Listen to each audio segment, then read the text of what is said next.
भारत सरकार ने तो एकदम क्लियर कह दिया कि अब टेररिज्म के खिलाफ कोई भी तरह से जीरो टॉलरेंस की नीति। इंडिया जो है एथिक्स का लीडर है बल्कि, लेकिन अब जो है इंडिया जो है इम्प्लीमेंटेशन ऑफ द एथिक्स को अब लागू करने भी में भी इंडिया अब बिलीव कर रहे हैं। ये चाइना में मान लीजिए ये मोबाइल है, चाइना के फैक्ट्री से एक 10,000 का मोबाइल है, ठीक है, और एक ये वाला मोबाइल है तो इधर से इधर जाएगा तो क्या होगा, शोरूम में जाएगा, ठीक है। फैक्ट्री से जब गया 10,000 रुपया और जब शोरूम गया तब 10,000 रुपया, तो लेकिन प्रोडक्ट तो एक ही है ना, लेकिन दोनों का दिखा देगा कि दोनों का बैलेंस शीट में ये दिखाएगा कि यहाँ में भी 10,000 रुपया है, यहाँ भी 10,000 रुपया है। सबसे बड़ी बात है ना, चाइना के अंदर में ना आप कुछ इन्फॉर्मेशन ले नहीं सकते। इसमें हमको 70 साल लग गया कि हमको ये पहचानने के लिए कि हम पूरे सी पोर्ट का, हमारा पोर्ट मेट्रो जैसे इतना बिलियन प्रोजेक्ट हम बना सकते हैं, अंडमान में दे सकते हैं, ये हमको इतने साल बाद पता चला। मंडे से पहले वही आदमी अमेरिका का घोषित आतंकवादी था और उसको सऊदी अरेबिया जो यूएई जो है मीटिंग करा के उस आदमी को प्रेसिडेंट कहता ट्रंप के ही हाथों डिक्लेयर करवा दिया कि राष्ट्रपति है। एशियन कॉन्टिनेंट के कई देश ऐसे भी हैं, कम से कम अपने दिमाग से तो सोचते हैं, और पैसा रिलीज करते साथ ही पाकिस्तान सारा जगह का एयरबेस सारे चीज़ दे दिया, भाई जाओ जिसको मारो मारने वक्त मारो। ओसामा बिन लादेन भी तो अगर रिलीजन से तुमको इतना प्यार है तो रिलीजन के ऊपर अगर ओसामा बिन लादेन भी तो तुम्हारा कहता है सेम रिलीजन से आता है, तो तुमने मारने के लिए कैसे छोड़ दिया, तालिबान को मारने के लिए कैसे छोड़ दिया। तीसरा नंबर का आपका जीडीपी आपके पास सफिशिएंट है, सारे आप कैपेबल हो, आपको क्या चाहिए बताइए। हम लोग अपना क्लियर विजन रखना है, एक ही विजन है कि हमारा जो कंट्री है, जैसे ये कंट्री दिख रहा है, ये कंट्री को कैसे हम डेवलप कर सकते हैं, अंडमान से लेके नॉर्थ ईस्ट से लेके कहीं पे भी, यही हमारा विजन है।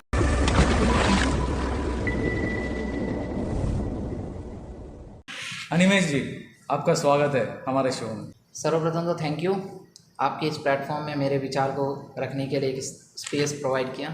वेलकम। और अंडमान निवासियों से भी अनुरोध है कि इनके चैनल को सब्सक्राइब करें, थैंक यू। कल तक अवेयर होने की कोशिश करें।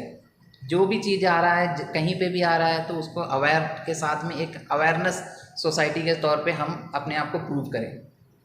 चलिए, जैसे आप अंडमान में बहुत मशहूर हैं, जो आप न्यूज़पेपर्स में बहुत सारे आर्टिकल्स जो राइटअप्स है ये सब देते हैं, बहुत सारे न्यूज़पेपर्स में भी देखा गया है, पढ़ा गया है और बहुत इंटरेस्टिंग भी होता है। और आप अलग अलग टॉपिक्स को मतलब आप टच करते हैं, जैसे कि लॉ एंड ऑर्डर का हो गया, या फिर इंटरनेशनल इश्यूज़, नेशनल इश्यूज़, खास करके कैटेगरीज वाले इश्यूज़, रिजर्वेशन इश्यूज़, बहुत सारे आप टच करते हैं, जो एक देखा जाएगा तो बहुत डीपली रूटेड है ये सब जो इश्यूज़ है। तो बहुत बढ़िया, आपका तजुर्बा तो बहुत होगा, आपका नॉलेज भी बहुत होगा। तो चलिए इस कार्यक्रम में हम डिस्कस करते हैं। तो अभी तक का जो हम लोग का रिसेंट करंट इशू है देखेंगे तो टेररिस्ट अटैक, ठीक है। तो इसमें जिस तरह का हमारे गवर्नमेंट ऑफ इंडिया और नाइबरिंग कंट्रीज़ किस तरह मतलब कैसा क्या समझता है, क्या लगता है आपको? देखिए, गवर्नमेंट ऑफ इंडिया की जो प्रायोरिटीज़ है तो देश को, हर नागरिक को सुरक्षा के लिए उनका एक प्रायोरिटी पे तो है। और अगर देखिए ये टेररिस्ट अटैक हुआ, ये बहुत दुर्भाग्यपूर्ण है, इसको कोई नहीं कह सकता कि ये कोई चूक है, कुछ भी है। देखिए 100 बार कोई कोशिश कर रहा है और कोई एक बार सक्सेस हो जाता है तो वो उसको किसी तरह से चूक नहीं कहा जा सकता, हो ही जाता है कहीं ना कहीं, कोई ना कोई आपने कहीं ना कहीं आप 100% सही होने के बावजूद भी कहीं ना कहीं आपसे कुछ ना कुछ चूक हो ही जाती है। हम देखते हैं कि ऐसा बहुत सारा देश है, जैसा इजराइल हो गया, अमेरिका हो गया, ये सब भी कंट्रीज़ मोस्ट टेक्निकली बहुत ज़्यादा डेवलप हैं, उनको सुरक्षा के लिए उन्होंने बहुत कुछ करके रखा, फिर भी उनसे भी हो जाती है। और घाटी वैसी जगह है जहाँ पे वे बहुत ज़्यादा है, जहाँ पे जंगल है, पहाड़ है, मतलब ऊबड़ खाबड़ रास्ता है, उसमें इतना आसान नहीं है कि मतलब वहाँ पे एक पेड़ आ गया तो आप पेड़ के पीछे छुप गए, उस वक्त के नज़र से बच जाएंगे। जो भी हो वो घटना तो दुर्भाग्यपूर्ण है। और अब आते हैं इंडिया की अपने स्टैंड के ऊपर। भारत सरकार ने तो एकदम क्लियर कह दिया है कि अब टेररिज्म के खिलाफ कोई भी तरह से जीरो टॉलरेंस की नीति, और ये जीरो टॉलरेंस अब एक्टिवली दिखते हैं। हम शुरुआत में देखते थे कि जब ये टेररिज्म के बारे में पहले एक दौर चलता था कि हम निंदा करते हैं, निंदा करते हैं, मतलब हम इसको कंडम करते हैं। लेकिन अब जो दिख रहा है कि नहीं, हम अब कंडम नहीं करेंगे, अब हम एक्शन भी लेंगे। मैं हमेशा एक बात कहता हूँ कि एक ज़माने में इंडिया को वर्ल्ड कंट्रीज ये कह के बोलती थी कि लीडर ऑफ एथिक्स, इंडिया जो है एथिक्स का लीडर है बोल। लेकिन अब जो है इंडिया जो है इम्प्लीमेंटेशन ऑफ द एथिक्स को अब लागू करने में भी इंडिया बिलीव कर रहा है। डेफिनेटली जब सिचुएशन ऐसा आएगा ऐसे चैलेंजेस, तो डेफिनेटली जो करना ही पड़ेगा। पड़ेगा। आप कितनी बार मतलब अपने आप को मतलब सेक्रीफाइस कर सकते हैं कि 1 चले गया, 2 चले गया, 3 चले गया, ऐसे तो हमारी पूरी एग्जिस्टेंस पे खतरा हो जाता है ना। और इनको हमने कितनी, ये देखिए 2 कंट्रीज है तो दोनों नेबरहुड है, अभी दोनों को तो अपने आप में मतलब डेवलपमेंट्स के लिए बहुत सारा ऑप्शन है। हम उनसे कुछ ट्रेड कर ले, वो हमसे कुछ ट्रेड कर ले, ये जो भी समस्याएं हैं वो बैठ के एक जगह टेबल में बैठ के डिस्कशन भी किया जा सकता है, उसका कोई ना कोई ऑल्टरनेट भी निकलेगा। लेकिन ये नहीं है कि हम मारने पीटने में लग जाए। एक सिविक सोसाइटी ये कहाँ से परमिट करता है बताइए। और जहाँ तक इंडिया का स्टैंड है इसमें बहुत अच्छा है कि एक मतलब जो भी टेररिस्ट के खिलाफ जितने भी अटैक्स हुए, और उन्होंने एक चीज़ बहुत क्लियर हुआ कि वर्ल्ड फोरम्स को ये तो पता चल गया कि टेररिज्म के साथ में वहाँ की सेना भी पूरी तरह से, वहाँ की सरकार भी बैक्ड है। जब इंडिया के जो आर्म फोर्सेस है, जो लॉ इम्प्लीमेंटिंग अथॉरिटीज़, तो उन्होंने जब भी मतलब जो स्ट्राइक्स किए वो सबको बचाव के लिए वहाँ के सेना आई। और आप देखेंगे कि उनके जब जो भी मतलब फाइनल रिचुअल्स थे वो सब में सेना के अधिकारी, बड़े से बड़े रैंक के, जिसको हमारे जो प्रेस रिलेशन ऑफिसर्स थे जो हमारे सेना के, उन्होंने कल वेरीफाई भी किया कि ये इस रैंक के ऑफिसर है, ये इस रैंक के ऑफिसर है। इससे पता चल जाता है कि हमारा पास में मतलब कितना मतलब उनके वहाँ के जो आर्मी ऑफिसर्स हैं और वहाँ की गवर्नमेंट है कितनी बैक करती है टेररिज्म को कितना स्पॉन्सर किया जा रहा है। और टेररिज्म को तो स्पॉन्सर इसलिए नहीं किया जा सकता कि देखिए टेररिज्म कोई भी समस्या का समाधान नहीं है। हम तो वो देश है जो गांधी की आइडियोलॉजी पे मानते हैं। गांधी से बड़ा तो इस देश में कोई भी ऐसा कोई मतलब गांधीज्म से बड़ा तो कोई भी थॉट नहीं पैदा हुआ। आज वर्ल्ड में हर कोई गांधीज्म को ही मानता है। आखिरकार पीस ही तो मकसद है। नोबेल में भी अगर सबसे बड़ा प्राइज दिया जाता तो पीस के लिए दिया जाता। तो अगर बंदूक से अगर कोई समस्या का समाधान हो सकता तो ये मेरे को तो नहीं लगता आज के डेट में तो कोई मतलब ये ऑप्शन नहीं है। और इंडिया गवर्नमेंट की बात है जहाँ तक, तो इंडिया गवर्नमेंट ने बहुत अच्छा स्ट्राइक किया है। हाँ, अब जब ये सीज़ फायर बोला जाता है, मैं तो इसको सीज़ फायर नहीं कहूँगा। क्या करने, एक ऑपरेशन था ये ऑपरेशन का हिस्सा है, ये कोई फुल प्लेजेड वॉर नहीं है। और वॉर जब होता है तभी उसको सीज़ फायर बोला जाता है। उसी सेम टाइम में वहाँ के जो सेना है वो भी कूद पड़े थे ना। हम लोग तो टेररिस्ट को टारगेट कर रहे थे, लेकिन सेना फिर आके फायरिंग नहीं, मैंने वही बोला ना कि ये सेना को लगता है कि उनका बैक किया वाला अब टेररिस्ट था। टेररिस्ट के पूरे का पूरा हमने इंफ्रास्ट्रक्चर को ख़त्म कर दिया। अब सेना को क्या लगता है कि सेना को क्या, वहाँ पे ना आपको समझना पड़ेगा कि वहाँ पे राजनीति से ज़्यादा वहाँ पे सैनिक शासन हमेशा से रहा है। हाँ, वहाँ पे आप जो भी सरकार बैठे, कोई भी सरकार बैठे, वहाँ पे चीफ ऑफ आर्मी स्टाफ का ही चलता है ना। देखिए वो टाइम में वो हक से लेके आपका आसिफ मुनीर या फिर इससे पहले वाला बाजवा जो भी रहा हो, और वहाँ के जितने भी सेना प्रमुख होंगे वो सबका देखिए कार्यकाल कहीं ना कहीं बड़ा होगा। 2 साल, 10 साल, 5 साल बढ़ा रहा है। जैसा आसिफ मुनीर ने अभी 3 साल करवा लिया, अभी अपना एक्सटेंशन ले लिया वही जगह में जहाँ वहाँ की सेना जो है ना मतलब। और वहाँ आप देखिए कि इससे पहले भी जब भी मतलब जिस कंट्री को भी अगर बात करना होगा तो वहाँ के लीडरशिप से नहीं बात करता। आपको एक एग्जांपल के तौर पे मैं बताना चाहूँगा, जब अमेरिका में जब डोनाल्ड ट्रंप इससे पहले थे तो उस वक्त में इमरान खान हुआ करता था उनका प्रधानमंत्री। इमरान खान बोल के मर गया कि मेरा से डोनाल्ड ट्रंप फ़ोन करके बात नहीं करता, जबकि डोनाल्ड ट्रंप जो है उस वक्त के जो चीफ ऑफ आर्मी स्टाफ हैं उससे अमेरिका में मुलाकात कर लिया।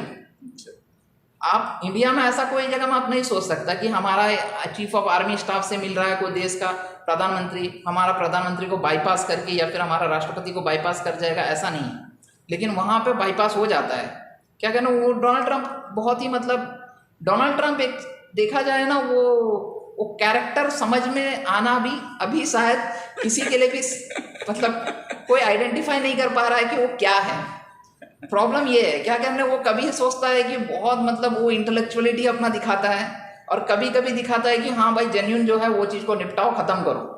अभी इसको पता था कि इमरान खान से हम कितना भी चवरता कर ले, आखिरकार चलना तो चीफ ऑफ आर्मी स्टाफ का ही। बुलाया आर्मी स्टाफ से, भाई बात करो, चलो बात करते, मुद्दा जो भी है निपटाए। डोनाल्ड ट्रंप एक प्योरली बिजनेसमैन, हाँ वो बिजनेस, जस्ट बस फायदा है, फायदा के लिए वो कहीं भी कुछ भी कर सकता हाँ नहीं, ये आप बिजनेसमैन, बिजनेस माइंडेड बोलने से, ये अमेरिका का पूरा आप पूरा हिस्ट्री उठा के देखेगा तो अमेरिका में वही अमेरिकन्स, वही एक्चुअल में जो अमेरिकन्स हैं वो कंप्लीट यूके या फिर फ्रांस वहाँ से गए वाले जो कॉलोनाइज करने के लिए अमेरिका को गए, अमेरिकन को तो जो एक्चुअल रेड इंडियंस है वहाँ आपके अमेरिकन्स है वो तो है ही नहीं वहाँ पे आज के डेट में। है। लेकिन वही बिजनेस का भी एक एथिक्स होता है। हाँ, ये अनएथिकल नहीं, ये एथिकल का आपको बिल्कुल भी आज के डेट में आप एथिक्स के साथ में कोई भी चीज़ नहीं कर पाते। इंटरनेशनल रिलेशंस में आप एक सिंपल से समझ जाइए कि सबका अपना इंटरेस्ट है। पाकिस्तान का अपना इंटरेस्ट है, टर्की का अपना इंटरेस्ट है। अभी टर्की देखिए पाकिस्तान को बैक किया, या फिर अजरबैजान किया। टर्की का क्या इंटरेस्ट है? टर्की का सिंपल है कि वहाँ का जो एर्दोगान जो उनका प्रधानमंत्री है, वो प्रधानमंत्री को इस्लामिक वर्ल्ड का लीडर बनना है। कैलिफेट उसको, जैसा ऑटोमन साम्राज्य में जैसा कैलिफेट बनाना था उसी तरह उसको कैलिफेट बनाना है उसको। वहाँ पे मतलब एक अलग तरह से, अभी वहाँ पे भी देखिए टर्की, मुस्तफ़ा कमाल पाशा के टाइम से जो चेंजेस आया था, मतलब एक modernisation of the Turkey start हुआ था, जो ईयू का पार्ट हुआ, जो यूरोपियन कल्चर्स के साथ में मैच किया, फिर ये वापस आया, फिर वो रेड। अभी देखे होंगे कि आपने एक चर्च था, फिर उसको म्यूजियम में कन्वर्ट किया, एंड ऑफ द टाइम फिर मॉस्क में क्रिएट कर दिया, जो बहुत ज़्यादा टूरिज्म स्पॉट भी था, काफ़ी ज़्यादा मतलब न्यूज़ में भी कवर हुआ होगा। तो एर्दोगान जो है, आप ये चीज़ को मतलब उस दिन एक एग्जांपल है कि एर्दोगान जो है ना, कुछ दिन पहले टर्की में भूकंप आया था, तो इंडिया जो है, पाकिस्तान में भी तो आया नहीं पाकिस्तान में भी आया, इंडिया जो है कुछ फर्स्ट कंट्रीज हैं जिसने पहले ह्यूमैनिटेरियन एड भेजा वहाँ पे, ताकि वहाँ के लोग बचाया जा सके। और हमने कुछ मतलब मेडिकल इक्विपमेंट, हमारे डॉक्टर्स के ग्रुप्स, पूरी की पूरी सारे फैसिलिटीज़ को मैक्सिमम भेजा। और उसने केवल एक ही चीज़ के ऊपर पाकिस्तान को सपोर्ट किया, दैट इज़ द रिलीजन। उसके अलावा और कोई चीज़ नहीं है पाकिस्तान में जो उसको सपोर्ट करने के लिए। हमने ह्यूमैनिटेरियन टॉस देखा और उसने एक रीज़न देख के ही सपोर्ट किया, अदरवाइज उसके पास में कोई रीज़न नहीं है। उसी तरह अजरबैजान भी है उनके साथ। चाइना सपोर्ट कर, चाइना सपोर्ट करेगा। देखिए चाइना जो है अपने आप को मतलब बड़ा दिखा रहा है। अभी जो चाइना सपोर्ट कर रहा है, चाइना कोई बहुत बड़ा फैक्टर नहीं है। मैं कुछ शायद 6 महीना 8 महीना पहले कहीं पे मैंने मतलब वहीं का एक अमेरिकन एक एम्बेसी का एक स्टाफ का मतलब इंटरव्यू पढ़ रहा था। तो वो किसी मतलब चाइनीज़ प्रीमियर जो इससे पहले जो आपको, हाँ, सी जिनपिंग से पहले के शासनकाल में 2024 में उसका विदेश मंत्री था, तो उसके वहाँ पे डिनर पे गए थे। तो उन्होंने मतलब जो बताया वो आपको भी मतलब शॉक कर देगा कि अमेरिका मतलब चाइना किस तरह से मैनिपुलेट करता अपना जीडीपी को बड़ा दिखा के। वो जैसे आप मान लीजिए चाइना का जीडीपी, चाइना को क्या करना है, आदमी बड़ा बहुत भारी है बोल के बोलता, उसका जीडीपी का वजह से भारी बोलता है। ये नहीं है कि उसका पॉपुलेशन बड़ा है बोल के नहीं है, या फिर उसका एरिया, जोग्राफिकल एरिया बड़ा है बोल के नहीं। जोग्राफिकल एरिया देखा जाए तो रशिया का बड़ा है, और अगर पॉपुलेशन देखा जाए तो हमारा बड़ा है। तो ये दोनों चीज़ नहीं है। उसका जीडीपी एशिया में मर्ज कर रहा है बहुत। अमेरिका को छोड़ दीजिए, आप अमेरिका को एक तरफ में छोड़ देना है, क्या कहना, वो ऑलरेडी सुपर पावर बन चुका है। अब वो देखिए एक सुपर पावर बनता है और एक सुपर पावर बन रहा है। लेकिन मेरे को लगता है कि जो उसका इंटरव्यू देखा उसके बाद मैंने भी काफ़ी कुछ मतलब एनालाइज जब किया, कुछ आर्टिकल्स देखे, कुछ मतलब बिजनेस फोरम्स के रिपोर्ट्स देखे, तो मेरे को लगा कि ये चीज़ शेयर करने लायक है। तो अमेरिका मतलब ये एक न्यूज़ आर्टिकल था, तो इसमें बताया गया था कि जैसे अमेरिका में जैसे ये मोबाइल है, ये चाइना में मान लीजिए ये मोबाइल है, चाइना के फैक्ट्री से एक 10,000 का मोबाइल है, ठीक है, और एक ये वाला मोबाइल है, तो इधर से इधर जाएगा तो क्या होएगा, शोरूम में जाएगा, ठीक है। फैक्ट्री से जब गया 10,000 रुपया, और जब शोरूम गया तब 10,000 रुपया।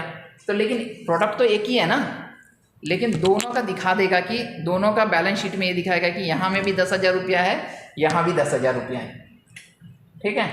तो जीडीपी में क्या, ये सिंगल चीज़ को डबल बना के दिखा देता है। ये एक तरह से चैलेंजेस है कि मतलब ये लोग किस तरह से फॉर्जरी कर रहे हैं, मैनिपुलेट कैसे कर रहे हैं। मतलब कैसा मैन्युफैक्चरिंग प्राइस हो?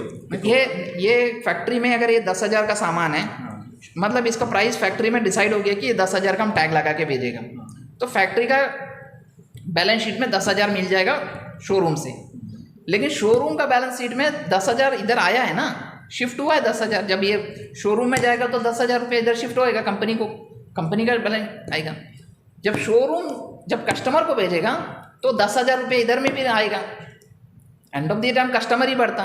तो एक आइटम का अगर 10,000 रुपये रेट है तो दोनों डेटा शीट में एक ही आइटम रहना चाहिए था, लेकिन इसमें क्या करता है इन लोग, चालाकी क्या करता, इधर में भी 10,000 दिखा देता, इधर में भी 10,000 दिखा देता। और ओवरऑल जब दो कंपनी अलग अलग ट्रेड कर रहा है, दोनों अलग अलग 10,000 दिखा रहा है एक ही प्रोडक्ट, तो होना ये चाहिए था कि 10,000 रुपया ये दोनों का मैन्युफैक्चर वाला शायद अगर 70% के इफेक्ट्स में बना रहा है और 30% इसके पास रहना चाहिए था। लेकिन यहाँ पे क्या करता है, दोनों जो 100% है उसको 200% करके दिखा देता। तो ये कहीं ना कहीं देखिए, मतलब ये सोचने वाला बात है कि मतलब अभी जो कंपनी से अगर ये रिटेलर लेता है, हाँ, तो B2B है वो, हाँ, business to business, business to business, और यहाँ से फिर कस्टमर के पास जाएगा तो B2C हो जाएगा, B2C है, B2C हो जाएगा। लेकिन क्या करता है ये एक ही चीज को, मतलब यहाँ पे भी 10,000 करके दिखा देता, फुल अमाउंट दिखा देता, और यहाँ पे भी फुल अमाउंट दिखा देता। मतलब वहाँ भी B2C दिखा देता है। हाँ, वहाँ भी B2C, हाँ, यहाँ भी B2C, हाँ, यही प्रोडक्ट एक ही है, प्रोडक्ट एक ही है। अच्छा, मतलब एक प्रोडक्ट आप सेल करें, हाँ, तो वहाँ पे भी मैन्युफैक्चर कंपनी को भी, कंपनी भी वो शोरूम को एज ए कस्टमर ही प्रोवाइड कर रहा है, और ये जो शोरूम है वो भी कस्टमर को कस्टमर। तो दोनों जगह में क्या है ना, ये आर्टिकल आप कहीं पढ़ा है एग्जैक्टली यही उसका मतलब? हाँ, ये मैंने कल था एक इंटरव्यू देखा था। इंटरव्यू देखने के बाद मैंने इसके ऊपर, मतलब मैंने पढ़ा है, आप नेट में सर्च करेगा तो ओपनली मिल जाएगा। ये ऐसा नहीं है कि कोई मतलब ऐसे तो किसी को भी, कोई भी कंट्री को हम लोग ब्लेम नहीं कर सकते, ये बहुत बड़ा चीज़ है। इसके बाद मैंने आपको कल तक बताता हूँ कि जैसे वहाँ के, यही पढ़ते पढ़ते मैंने उसके बाद मैंने देखा कि वहाँ पे रियल एस्टेट में गया मैं, रियल एस्टेट में भी देखा तो वहाँ पे मतलब बहुत शौक लगेगा आपको कि रियल एस्टेट का हालत बहुत ख़राब है। जो दिखा रहा है चाइना की मेरा रियल एस्टेट इतना बिलियन का है, इतना मिलियन का, वो लगभग 1.94 ट्रिलियन उनका अभी रियल एस्टेट लॉस में जा रहा है, और उसको 440 बिलियन पैसा लगभग उसको, मतलब उसको क्या बोलेंगे, उसके लॉसेस को फिल करने के लिए वो पंप कर रहा है पैसा। तो ये सब जो है एक बैलेंस शीट का चेंजेस ही मेरे को लग रहा है। अब ये चीज़ कितना सही होगा कितना गलत होगा, और सबसे बड़ी बात है ना, चाइना के अंदर में ना आप कुछ इन्फॉर्मेशन ले नहीं सकते, जो भी बाहर से जो कैलकुलेट कर सकते हैं, जो बाहर से आपको दिखता है, बाहर में जो डेटा है उसी को देख के आपको समझना पड़ेगा।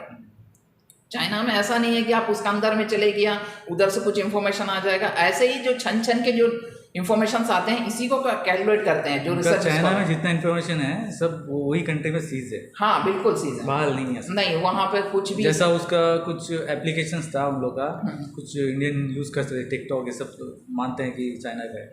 जब हमने बंद किया तो उसका इम्पैक्ट उनको बराबर पड़ा होगा, क्योंकि वो इन्फॉर्मेशन शायद यहाँ का तो बाकी वर्ल्ड का जो इन्फॉर्मेशन, अगर वर्ल्ड में जैसा अभी फेसबुक बीच में डाउन हुआ तो उसका मार्केट इतना का डाउन हो गया था, एक बार बीच में फेसबुक और व्हाट्सएप जो स्लो हुआ था तो बोला था कि इतना करोड़ों का उनका लॉस हुआ है सब। लेकिन चाइना का भी अपना डेटा शेयर नहीं करता कि हम ये चीज़ में लॉस हुआ, हम ये चीज़ में। इंडिया का अगर 150 करोड़ की आबादी अगर कोई चीज़ को बाइकआउट कर रहा है तो उसको इम्पैक्ट कैसे नहीं पड़ रहा है? डेफिनेटली पड़ेगा, डेफिनेटली पड़ेगा, लेकिन कभी वो डेटा नहीं दिखाता है, कभी कोई डेटा शेयर नहीं करता है। आज तक कभी देखा कि बेरोजगारी का कभी डेटा शेयर किया? यहाँ तो एक आइलैंड अपना डेटा शेयर कर देता है, अंडमान। सही बात। वो इतना बड़ा कंट्री कैसे यार बिना बेरोजगारी का, कैसे सब टैलेंटेड होंगे क्या? ये पॉसिबल है कोई कंट्री में? जब छुपा के रख के आप बोलेंगे तो मतलब दुनिया को एक हवा बना के रखा। आप देख लीजिए, हमारा फ्लाइट गया, सब कुछ गया, उसका बेस्ट ऑफ बेस्ट वहाँ पे क्या क्या जैमर उमर लगा के रखा था, 25 मिनट तक ब्लॉक किया, उसको पता नहीं, वो ऐसा सोया था कि जिस तरह शायद हम भी उससे ज़्यादा सजग तो हम सोए रहता। इतना बड़ा धमाका करके आ गया, पता भी नहीं चला, वो जैमर जाम ही रहा। तो यही है ये चाइना का बहुत, मतलब चाइना का हम ये नहीं बोलता कि हर टेक्नोलॉजी फेल होगा, हर टेक्नोलॉजी फेल नहीं होगा। शायद पाकिस्तान को चिपका दिया होगा ऐसे ही, हो तो फ्री में ही मांगता रहता है डिस्काउंटेड वाला, तो कुछ ना कुछ ऐसा चिपका दिया होगा कि भाई ले लो तुम भी। हो सकता है, हाँ? कुछ भी हो सकता है। अच्छा चीज़ तो अपने पास रखेगा, ऐसा नहीं है कि उसके पास नहीं होगा, लेकिन होगा जरूर। लेकिन उतना भी चाइना उतना बहुत अच्छा नहीं है, बहुत ज़्यादा टेक्निकली साउंड नहीं है, ये हमको मानना पड़ेगा। बस दिखाया भी रोबोट्स वगैरह भी बनाए एडवांस नहीं, रोबोट्स तो जापान भी बनाता, हमारे भी आईआईटी में कई जन बनाए हुए हैं, कई तरह का तो रोबोट्स हम भी बन रहे हैं। ऑफिशियली लॉन्च किया है? नहीं, ऑफिशियली लॉन्च तो बहुत कुछ करते रहते हैं, मतलब देखिए हर देश में कहीं ना कुछ नया एक्सपेरिमेंट होते रहता है, कुछ ना कुछ हर देश के पास अपना टैलेंट होता ही है। ठीक है, बस वही है कि कोई एक दिन पहले कर लिया और कोई एक दिन बाद किया, बस फ़र्क इतना ही है। ज़रूरी नहीं है कि चाइना का ही बहुत अच्छा हो, चाइना से बेहतर कोई करके रखा हो, लेकिन उसको सही तरीके से उसको प्रेजेंट करने के लिए मंच नहीं मिल पाता है। एलोन मस्क भी बना रहा है। हाँ, एलोन मस्क भी बना रहा है। सारा वर्ल्ड जो है, आप देखिए ह्यूमन, ये होता है कि अभी जैसा जो तरह से चल रहा है, अभी एआई का जो टेक्नोलॉजी लगा रहा है, बोला नहीं, इसमें क्या होगा ना, कोई भी कंट्री बहुत बेस्ट से बेस्ट रोबोट बनाएगा और वो बना के बोलेगा कि ये मेरा बेस्ट वाला रोबोट है, तो बाकी कंट्रीज उसको टेस्ट करेंगी, ठीक है, सब कुछ ठीक है, तो उसको परचेसिंग बढ़ेगा, मैन्युफैक्चरिंग बढ़ेगा, परचेसिंग बढ़ेगा, पूरा वर्ल्ड में उसको यूज़ करने लगेंगे। तो इसमें जो कंट्री इन्वेंट करता है या फिर उसको लॉन्च करता है, उसको तो बेनिफिट तो मिलेगा, कमाई तो होगा बहुत। हाँ, अभी जैसा तो ये वाला रेस है। नहीं, एआई को अभी लॉन्च किया था अमेरिका, बोला इतना बिलियन का खर्चा करके एक एआई को बनाया था अमेरिका था। ये चाइना क्या किया, चाइना का डीप सीक की कोई एक एआई आया, वो एकदम सस्ता में बना दिया बोल के एकदम दुनिया को एक बूम कर दिया। सिंपल सी बात है, एक एआई जब बन गया, एक आइडिया अगर इन्वेंट में आ गया, एक सामान अगर बन गया, तो आपको आइडिया हो जाता कि ये चीज़ बन गया, अगर उसने बना दिया तो लगभग आपको पता चल जाता। और एआई को क्या करते हैं, जैसे चाइना वाले जो है ना, रिवर्स इंजीनियरिंग बहुत अच्छा करते हैं। कोई भी चीज़ उनके पास चला जाए तो उनका डुप्लीकेट वर्जन फटाफट निकालते हैं लोग। अब देख लो, कोई भी चीज़ का हो, डुप्लीकेट वर्जन बहुत बढ़िया निकालेंगे। ये जो एआई बनाया बोलता ना, डीप सीक ये सब कुछ नहीं है, ये सबका रिवर्स इंजीनियरिंग किया है। और रिवर्स इंजीनियरिंग में क्या है, ये खोल दिया आपने, एक चीज़ खरीदा, खोल दिया, पार्ट खोल दिया, हाँ भाई ये चीज़ है, बस इसको सही तरीके से हमको जैसा हम निकालने के टाइम हम लिख देता कि हम ये ऑर्डर में निकाला, तो अब हम ये ऑर्डर में लगा देने से ये चल जाएगा, उसमें लगा देंगे अपना ब्रांड, बस चिपका देंगे, बस लोकल ब्रांड चिपका दिया, खत्म हो गया। ये रिवर्स इंजीनियरिंग में ये लोग बहुत एक्सपर्ट है, रिवर्स इंजीनियरिंग इनका बहुत चलता रहता है। और जहाँ तक इंडिया की बात है, तो इंडिया जो है अपने आप को, अभी इंडिया खड़ा कर रहा है अपने आप को, अभी इंडिया को समय लगेगा। अभी मैं कहता हूँ, हमें जो सच्चाई है वो तो स्वीकारना ही पड़ेगा। अभी हमारे पास में उतने टैलेंटेड लोग नहीं हैं, उतने क्या बोलेंगे, हमारे पास ट्रेंड पर्सन, मतलब ट्रेंड फोर्स हमारे पास नहीं। ऐसे मत बोलिए, इंडिया में भी बहुत टैलेंटेड लोग हैं। टैलेंटेड है, टैलेंट किसी ऐसा नहीं होता, जैसे 100 लोग हैं ना, तो कम से कम 95 के पास वो टैलेंट दिखना चाहिए। ये नहीं है कि हम टैलेंटेड हैं बोल के नहीं कर सकते। हम सिर्फ केवल 20 आदमी के पास अगर टैलेंट है, टैलेंट उसका शो हो रहा है, सोसाइटी में वो कंट्रीब्यूट कर रहा है, बाकी अगर 80 को प्लेटफॉर्म नहीं दिया जा रहा है, प्लेटफॉर्म भी नहीं देने की वजह से भी कई बार टैलेंट छुप जाता है। यस, ठीक है, तो उसमें से आप ये नहीं बोल सकते कि 80 का पास टैलेंट था लेकिन हमने नहीं यूज़ किया, लेकिन उसको टैलेंट में कंसिडर करो, ऐसा नहीं। कंसिडर करने नहीं बोलता। प्लेटफॉर्म, जो टैलेंटेड लोग हैं उनको एक्चुअली क्या होना चाहिए, एक अपॉर्चुनिटी मिलना चाहिए, हाँ, और रिसोर्सेज भी मिलना चाहिए, हाँ, ठीक है। इनको जो रिक्वायरमेंट है वो सब मिलना चाहिए। जैसे कितना है गूगल के हम लोग CEO, हाँ, जो भी बाहर जाते हैं, हैं, क्योंकि ऐसा नहीं कि ये सिर्फ नहीं, पैसा कमाने के लिए नहीं जाते। ट्रेन का कॉन्सेप्ट जो है ना, ये आज से नहीं है, ये उस वक्त से है जब दादा भाई नौरोजी एक बुक लिखा था, बुक का नाम मैं भूल रहा हूँ, ठीक है, दादा भाई नौरोजी ने लिखा है, ब्रेन ड्रेन का कॉन्सेप्ट उसी बुक में दिया था। तो उन्होंने ही बताया था कि हमारे यहाँ से कैसे, मतलब ब्रेन ड्रेन बोलने से यही है कि मतलब यहाँ का जो एक्चुअल ब्रेन है वो बाहर जा रहा है, ठीक है। वो इकोनॉमिक्स के टर्म में कुछ और भी होगा, वो बहुत कुछ है अलग तरह से, उसको भी अलग तरह से डिस्कस कर सकते हैं, ठीक है। तो यही है, और कुछ नहीं है। और जहाँ तक इंडिया की बात जो ब्रेन ड्रेन जो हो रहा है, उसको रोकना की ज़रूरत है। रोकने के लिए यही तो है कि अभी हम लोग मैन्युफैक्चरिंग हब बना रहे हैं। अब धीरे धीरे, एक दिन में तो अमेरिका भी खड़ा नहीं हुआ, अमेरिका भी एक दिन में नहीं खड़ा हुआ, ना यूके खड़ा हुआ, ना यूरोप खड़ा हुआ, कोई भी नहीं, ठीक है। सभी के सभी मतलब टाइम लिए, और हमको भी अब टाइम चाहिए, ठीक है। हम ये बोलेंगे कि आज के आज हो जाओ, आज के आज तो नहीं, आज का नहीं है। चाइना भी जो है ना, एक चाइना भी यहाँ तक जहाँ तक पहुँचा, मैं ये नहीं कहता कि चाइना पूरी तरह से मैनिपुलेटेड डेटा नहीं बोलता, लेकिन कुछ हद तक डेटा को मैनिपुलेट जरूर करता है। ठीक है, तो इंडिया को भी यहाँ से अभी जैसे देख लीजिए अंडमान को ही देख लीजिए। अंडमान में अब जाके देखिए कितने हमारे पास में, हमको 70 साल लग गया कि हमको ये पहचानने के लिए कि हम पूरे सी पोर्ट का, हमारा पोर्ट मेडो जैसे इतना बिलियन प्रोजेक्ट हम बना सकते हैं, अंडमान में दे सकते हैं। ये हमको इतने साल बाद पता चला। क्या था, एक थिंकर है जिसने कहा है कि मतलब जो ये हमारा सी ऑफ पल्स, इसमें जो राज करेगा वही पूरे ये एशियन कॉन्टिनेंट पे राज करेगा। तो इंटरनेशनल जो सी बेस पे, ठीक है। उसके अलावा अभी केरला में भी हमने किया, एक पोर्ट बनाया। ये पोर्ट जो केरला का जो पोर्ट है ये इंटरनेशनली कितना इम्पोर्टेंट है, मैं उसके बारे में पढ़ रहा था तो उसमें देखा कि ये पोर्ट अगर आने की वजह से हमको सिंगापुर जाके सामान लेना पड़ता था। डीप पोर्ट हमारे पास नहीं है, कोई भी जगह में डीप पोर्ट नहीं है। डीप पोर्ट नहीं होने का कारण नेचुरली डीप वहीं पे उतना डेप्थ मिलता है। तो केरला में जो अभी नया पोर्ट बना हुआ है, या फिर हम्बनटोटा जाना पड़ता था, या तो सऊदी से जाता था हम लोग या फिर सिंगापुर जाता था। तो लगभग इसमें हमारा को जो पैसा बचत हो रहा है 1800 करोड़ के लगभग हमको बेनिफिट होगा, डायरेक्ट बेनिफिट होगा। आपको टाइम उनको मैं छोड़ रहा हूँ, डायरेक्ट बेनिफिट में हमारा कितना 1800 करोड़ से लगभग की पैसे की बचत होगी ये पोर्ट बन जाने की वजह से। नहीं, ये हमारा केरला में।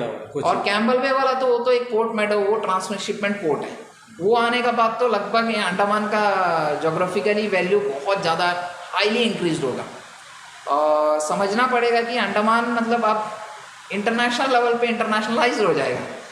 जैसा आप बोलते हो ना दुबई हो गया, जब वहाँ दुबई में तो यही हुआ ना, ट्रांसशिपमेंट पोस्ट जब बना तो तभी जाके तो दुबई या सऊदी वो सब जो कतर जो इतना आगे कैसे बने, ट्रांसशिपमेंट पोर्ट उनका बना तभी जाके वहाँ से हुआ। वहाँ में लोग आए, ट्रेड हुआ, सब कुछ हुआ। तो इसी तरह अंडमान भी आप वो रास्ते पे जा रहा है लगभग। आप और हम अगर अगले 10 साल के बाद कभी अगर इस तरह पॉडकास्ट में कभी बैठेंगे तो हम लोग ये बात करेंगे कि आज हमारे यहाँ पे कितने करोड़ का इन्वेस्टमेंट है, कितने मतलब हम काम कर रहे हैं, कितने मतलब अब अंडमान इंटरनेशनलाइज हो जाएगा। अंतर्राष्ट्रीय मंच पे अभी अंडमान को आ ही गया, लगभग आ गया। इसको भी रोकने के लिए कितने प्रयास किए, लेकिन प्रशासन और सरकार ने इसको कैसे भी करके इसको, जितने भी ग्रीन ट्रिब्यूनल्स है, जितने भी एनवायरमेंटल चुनौती से है, वो सबको पूरा किया है। जो इनके पेड़ काटे जा रहे हैं उनको कहीं और लगाएंगे बोल के उसको बहुत साइंटिफिकली ये सबको किया है, बहुत मेहनत किया है। तो ये सब होगा। अब चलते हैं हम लोग का मेन मुद्दे पे, जहाँ पाकिस्तान का अटैक हुआ। पाकिस्तान और इंडिया का जो अटैक हुआ उसके बाद जो भी रिटेलिएशन करना था वो सेना ने कर दिया। सेना का ब्रीफिंग था, उस पर हमारा कोई कमेंट नहीं है। सेना जो बोली है वो सब सही है, हम मानते हैं, और सब कुछ सही है, ठीक है। और सेना को इसका क्रेडिट जाता भी है कि उसने बहुत अच्छा रिटेलिएट किया। उसने एक बार भी मतलब पीछे मुड़ के देखने का कोई सवाल नहीं किया कि भाई तुम्हारे ऊपर कोई रहम किया जाएगा। बिल्कुल जो मार मारा है वो मार हमेशा के लिए पाकिस्तान। और जहाँ तक अमेरिका की बात है तो अमेरिका जो है, ये बात आपको समझना पड़ेगा कि वो बिजनेस माइंडेड आदमी है। उसके लिए उसका अपना इंटरेस्ट सबसे बड़ा है। अब आपको हम एग्जाम्पल के तौर पे बताता, अभी जो सीरिया में अभी जो नया राष्ट्रपति बना है वो ट्रंप का इस हफ्ते स्टार्टिंग मंडे जब से हुआ, मंडे से पहले वही आदमी अमेरिका का घोषित आतंकवादी था। और उसको सऊदी अरेबिया जो यूएई जो है मीटिंग करा के उस आदमी को प्रेसिडेंट क्या था ट्रंप के ही हाथों डिक्लेयर करवा दिया कि राष्ट्रपति है अमेरिका का। अमेरिका उसको दे दिया अपना स्टेट्स एक राष्ट्रपति के तौर पर स्वीकार कर लिया। अब अमेरिका स्वीकार कर लिया तो वर्ल्ड में आप मान के चलिए तो यूरोप तो कुछ अपना डिसीजन रखता ही नहीं अपना। तो यूरोप को तो कुछ छोड़ ही दो, वो अमेरिका कुछ भी बोल दे उसको कुछ सोचना ही नहीं। अमेरिका बोल दिया तो सब कुछ सही है उसका। कम से कम एशियन कॉन्टिनेंट के कई देश ऐसे भी हैं कम से कम अपने दिमाग से तो सोचते हैं। यूरोप के बहुत सारे कंट्रीज जो हैं केवल यही गुणगान करता है कि अमेरिका ने उनको एक ही बात बता दिया, the garden of world is the Europe. बस वही गाना गाते हैं, हम गार्डन है यूरोप के, मतलब पूरा वर्ल्ड में हम गार्डन है। बस वो एक अमेरिका ने एक शगुफा छोड़ दिया उनके पास में, बस उसी को लेके चलते रहते हैं। और जहाँ तक अमेरिका की बात है, आप देखिए ये टेररिज्म पे इनका ड्यूल स्टैंडर्ड है, ठीक है। ये लोग जब इंडिया के ऊपर बात होती है तब यही इनके, जैसे यूके की एक पेपर है BBC, ये टेररिस्ट को टेररिस्ट नहीं बोल के ये बोलता है मिलिटेंट। ये अपने शब्दों का ना हेर फेर करते रहते हैं। और एक तो और क्या है कल था, एक तो कल था कुछ ह्यूमन राइट ऑर्गेनाइजेशन है वो वहाँ पे कुछ और डालते रहते हैं। तो ये सब ना इनका एक मतलब आज के डेट में ना इंफॉर्मेशन वॉरफेयर भी बहुत ज़्यादा चलता है। अपना अपना नैरेटिव है सबका, अपना नैरेटिव, पब्लिक को मिसगाइड करना, गलत इन्फॉर्मेशन देना। क्योंकि अब ये है कि बहुत टेक्नोलॉजी तो बहुत एडवांस है, फटाफट पहुंचा सकता है। झूठ से पहले सच पहुंच गया, सच से पहले झूठ पहुंच गया। हाँ, ये और ये जिम्मेदारी सिटीजन्स का हो जाता है पूरी सब जगह के। नहीं, पाकिस्तान फैक्ट को चेक करे, वेरीफाई करे। हाँ, पाकिस्तान जो है ना आपको इंफॉर्मेशन वॉरफेयर में बहुत ज़्यादा आगे है। इसका रीज़न ये है कि जैसे हमारे यहाँ पे IPNT है जो भी है, इसका मेन ऑफ द हेड कौन होगा? सूचना एवं प्रसारण मंत्री। लेकिन वहाँ पे एक मेजर जनरल का रैंक का एक ऑफिसर जो है उनको वहाँ पे हेड करता है पाकिस्तान में। और पाकिस्तान की ऑफिशियल वेबसाइट में आप जाएंगे ISPR का, तो वहाँ पे लगभग 40 से 50 40 बच्चे का लगता है एक इंटर्न रखा था, कंपटीशन रखा था। तो उस कंपटीशन को ही मतलब कंपटीशन में ही ये था कि एक मतलब टॉपिक दिया, तो उसको पर मतलब वो टॉपिक इमेजिनरी था, मतलब हाइपोथेटिकल था और इंडिया के खिलाफ था, ठीक है। तो उसको फैलाना था और कितना लाइक्स आएगा, कितना शेयरिंग आएगा, उसको विनर डिक्लेयर करेगा। पाकिस्तान में ऐसे ही होता है ना, बचपन से ही इंडिया के खिलाफ में ही सब नहीं, इंडिया का खिलाफ में जाता, देखिए खिलाफ जाता अच्छा जाता वो नहीं, वहाँ की सरकार जो है ना स्टेट स्पॉन्सर्ड है कि हाँ भाई इनका विरोध करके ही हमको चलना है। वहाँ जैसा मतलब हम लोग बोलते हैं ना, मतलब केवल विरोध विरोध विरोध विरोध, आप कहाँ तक विरोध करेंगे? आपके नेबरहुड है भाई, आपका केवल अगर वो बॉर्डर नहीं होता तो वो मट्टी और ये मट्टी एक ही है, आपको समझना पड़ेगा। लेकिन आप समझ नहीं रहे हो और मार खा रहे हो और आप अमेरिका के कठपुतली बने हुए हो। जैसे मेरे को हम लोग जैसे याद करते हैं, जैसे इंडिया पाकिस्तान जो है परमाणु टेस्ट किया, जो अमेरिका का मतलब ड्यूल स्टैंडर्ड देख लो। एक एग्जांपल तो मैंने दे दिया कि राष्ट्रपति सीरिया का एक हफ्ता मतलब कल तक वो प्रेसिडेंट डिक्लेयर करने से पहले भी 1-2 मिनट पहले भी वो एकदम डिक्लेयर्ड, और क्या बोलेंगे उसको पर इनामी बदमाश बोला जाता है ना हमारे यहाँ के लैंग्वेज में, इनामी बदमाश। एक पुलिस के द्वारा इनामी बदमाश था और अचानक से आके अगर वही पुलिस का अगर कमिश्नर बोल दे कि यही आज से हम लोग का हेड है, ये मोस्ट वांटेड हमारा हेड है, ये बहुत बड़ा मजाक है। इसी तरह दुनिया के साथ अमेरिका ने मजाक किया, जिसके ऊपर रिवॉर्ड रखा है, मतलब जिसके ऊपर आपने रिवॉर्ड रखा उसी आदमी को बोल दिया कि भाई ये कल से हमारा राष्ट्रपति है, मतलब सीरिया का राष्ट्रपति। अब एक देश का राष्ट्रपति है तो उसको प्रोटोकॉल मिलेगा, अब वो प्रोटोकॉल में, अब उसको अरेस्ट नहीं होगा, अब उसको UN का हजारों क्या बोलेंगे उसको एग्रीमेंट्स के तहत उसको जो सिक्योरिटी सेफ्टी जो भी मिलना है सब चीज़ मिलेगा। अब वो राष्ट्रपति है भाई, कुछ नहीं किया जा सकता। मतलब वो डिक्लेयर करने से आधा घंटा पहले वही अमेरिका डिक्लेयर किया इसको आतंकवादी बोल के, और उसी आदमी बोल रहा है कि नहीं ये राष्ट्रपति, अब हम इनको मौका देना चाहते हैं। ये क्या बात हो गई भाई? हाँ। और जहाँ तक अमेरिका की बात है, अमेरिका जो है क्लियर बिजनेस माइंडेड है।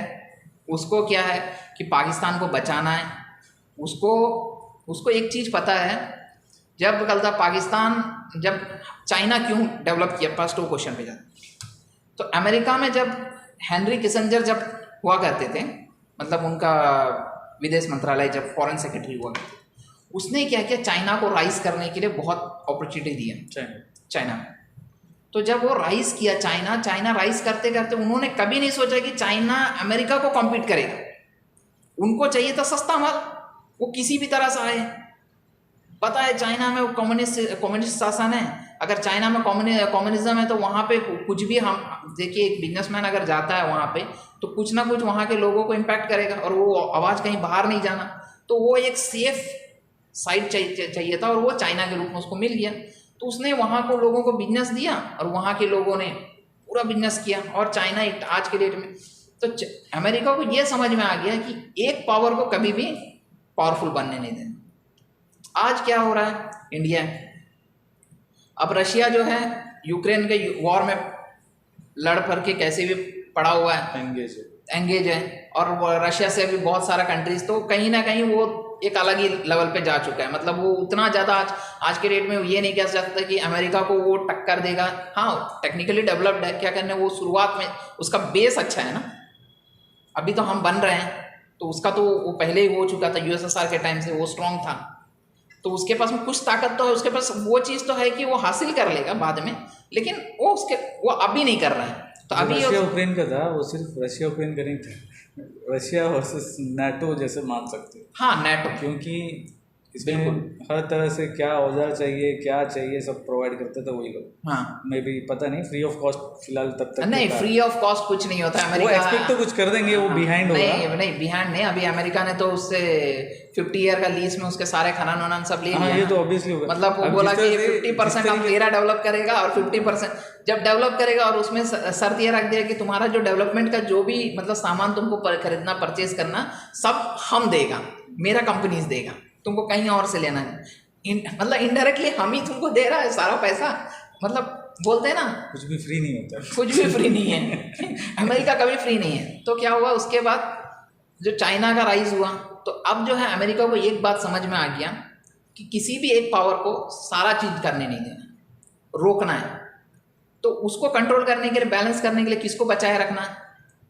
इंडिया को। इंडिया आज के डेट में बहुत ज़्यादा राइज हो रहा है, हर जगह में राइज कर रहा है। एक क्लियर डिसीजन मिल रहा है कि मतलब अब जो है इम्प्लीमेंट, हम बोले ना इथिक्स, लीडर ऑफ इथिक्स था पहले, हम लोग अभी क्या है इम्प्लीमेंटेशन ऑफ इथिक्स।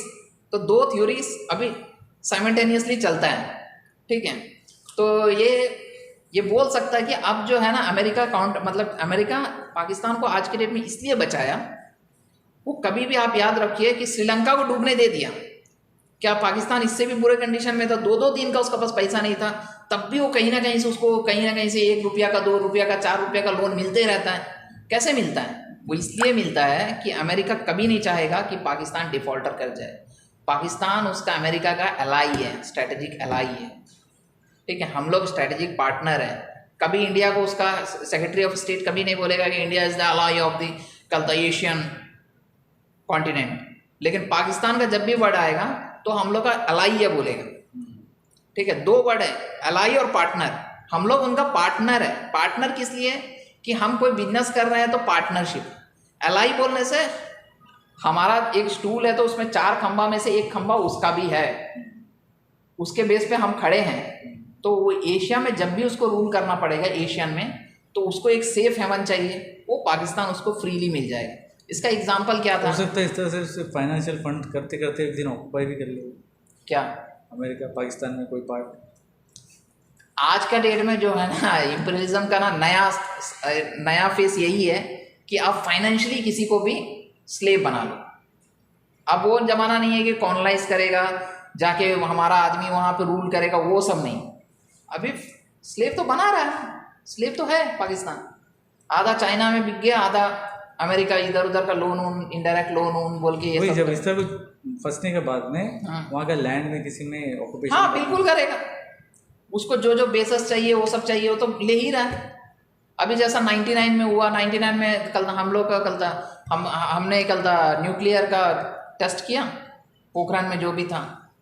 तो उसके बाद क्या हुआ, उन्होंने भी टेस्ट किया, तो उनका टेस्ट तो बड़ा चोरी चमाटी का तरह रहा है। वो ये क्यू खान का जो नेटवर्क था, उन्होंने जो भी वो उसका पूरा डिटेल में नहीं जाएंगे, उसमें किसने कुछ मदद किया नहीं। तो अमेरिका जो है बोला भाई हम तुमको बस तुम्हारा पर भी सैंक्शंस लगाएगा बोल के, बोला लगाने वाला ही था, उतना में अटैक हो गया उनका पास। अब कैसे नहीं, थोड़े हालत ख़राब, मतलब अमेरिका थोड़ा बहुत नाराज़ हुआ था उससे, लेकिन नाराज़ होने से भी वो कभी उसके ऊपर सजा नहीं देगा।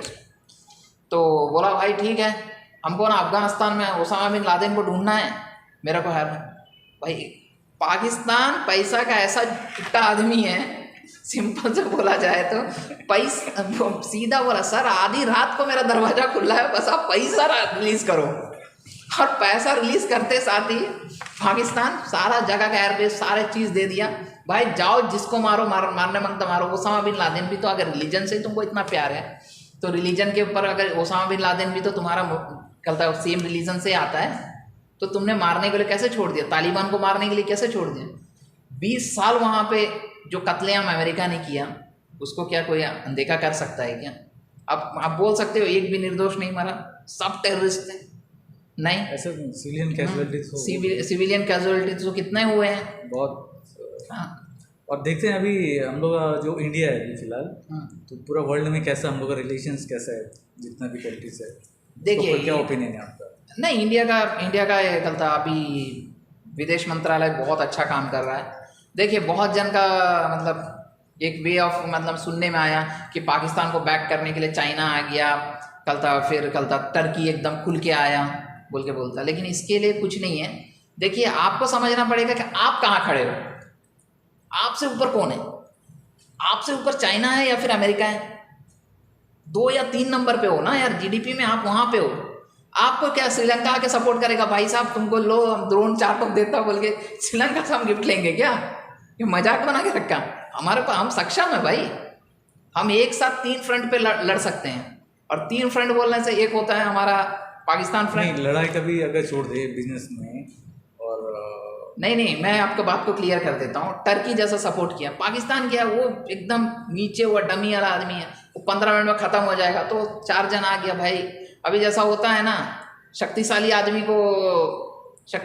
है और एक तरफ कमज़ोर है, तो अब क्या होता है कि पता है कि इस शक्तिशाली आदमी को रोकना ज़रूरी है, तो 4-5 ग्रुपिंग करेंगे। उसी तरह ग्रुपिंग चल रहा है, ये कुछ नहीं है। अब आपको क्या चाहिए बताइए? आपको अमेरिका ने को रोका नहीं, रोका, बोला कि भाई हम टेररिज्म, वॉर ऑफ टेररिज्म के साथ हैं, लेकिन अमेरिका को पता है कि पाकिस्तान को कितना पिटने छोड़ना है, उस जगह तक आके पाकिस्तान को बचा लेगा वो। एक्चुअली क्या ना, न्यूक्लियर लीकेज का कुछ न्यूज़ था। नहीं, न्यूक्लियर लीकेज जो सब कुछ नहीं है। हाँ, लेकिन उसको तो सीरियसली तो लेना पड़ेगा। नहीं सीरियसली वो एक चलता एक वे है कि भले ही अफवाह भी हो, उसको सीरियसली तो नहीं, अफवाह कुछ भी हो। देखिए एक इंटरनेशनल ट्रीटी होती है कि हर देश जो है अपना न्यूक्लियर पोजीशंस को बताता है कि बाय चांस मेरा इस पोजीशंस पे कभी अटैक ना हो। हमारे सेना के एयर शायद वायुसेना के ऑफिसर्स ने तो कहा है कि उनको तो पता ही नहीं है कि कैराना हिल्स में ऐसा कुछ है बोल के, और उनका उधर गिरा बोल के भी उनको नहीं पता है। तो जब यार हमारे सेना को प्रधान को बिलीव करना पड़ेगा, जो बोल रहे हैं वो सही है। नहीं, सेना का डाउट नहीं है, ये जो लीकेज है, लीक वो कुछ नहीं है, वो एक दुनिया को दिखाने के लिए और एक दुनिया में एक बूम क्रिएट करने के लिए ये आया, मतलब इंटरनेशनल रिलेशंस जो भी टेंशन है इसको डाउन करने के लिए कि हाँ भाई कल तक मतलब कहीं ना कहीं वो लोग को मतलब एक फीलिंग आना ना, इमोशनली टच आना, अरे यार छोड़ दिया अच्छा हुआ, न्यूक्लियर अटैक हो जाता था, ये हो जाता था, मतलब कहीं ना कहीं बैलेंस करना है। ये न्यूक्लियर ये बहाना है, ये कुछ नहीं है, ये बहाना है।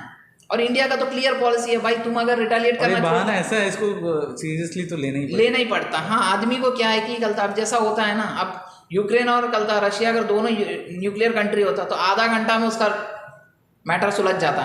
2 साल थोड़ी चलता, कभी नहीं चलता। इंडिया का देखो मैं पहले ही सोचा था कि 5 दिन से ज़्यादा इसका भी नहीं चलने वाला। क्या कहना, 2-3 दिन में इसको पीट देगा अच्छा से। और न्यूक्लियर तो दोनों में से कोई भी नहीं करेगा, क्या कहने, सेंसेबल है दोनों।